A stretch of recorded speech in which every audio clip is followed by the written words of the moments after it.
Bismillahirrahmanirrahim. Assalamualaikum warahmatullahi wabarakatuh.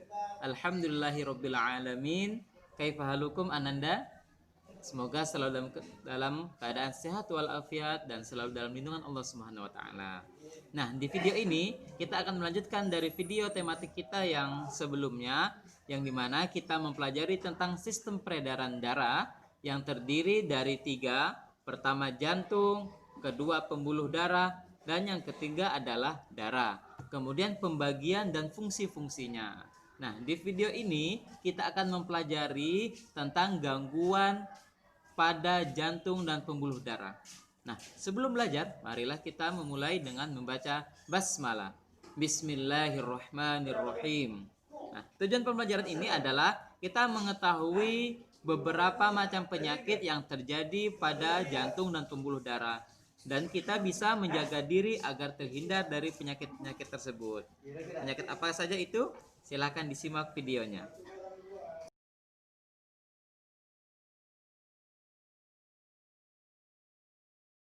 Nah, berikut adalah beberapa macam gangguan pada kesehatan jantung dan pembuluh darah. Yang pertama adalah jantung koroner, yang kedua hipertensi, yang ketiga hipotensi, dan yang terakhir adalah varises.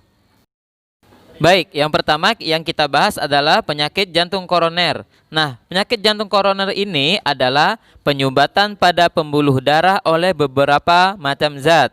Nah, zatnya itu antara lain adalah lemak dan zat kapur, sehingga aliran darah ke jantung terhambat dan jantung tidak dapat bekerja dengan baik.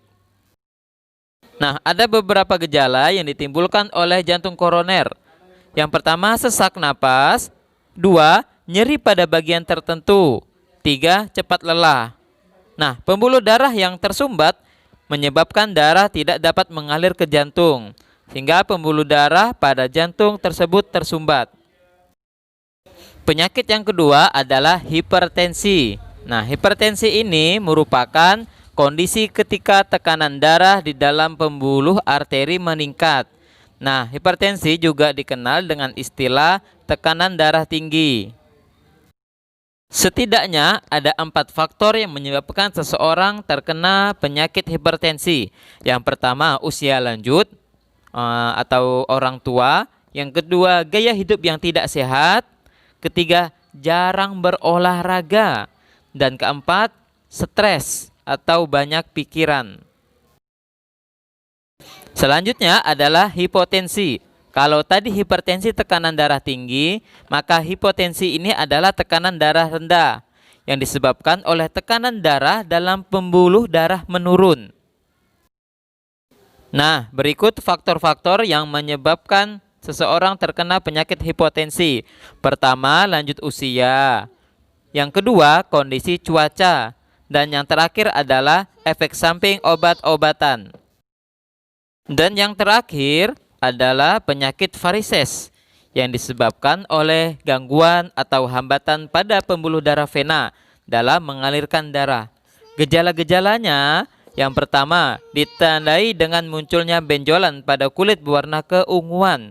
Yang kedua, rasa pegal-pegal, dan terakhir rasa panas dan perih. Ada beberapa faktor yang menyebabkan varises. Yang pertama, keturunan. 2. Terlalu lama berdiri. Dan terakhir, duduk bersila terus-menerus. Nah, sudah didengarkan video tadi? Bagaimana? Sudah mengerti ya? Ya, tentang gangguan pada jantung dan pembuluh darah. Yang kita jelaskan tadi, masih ingat ya?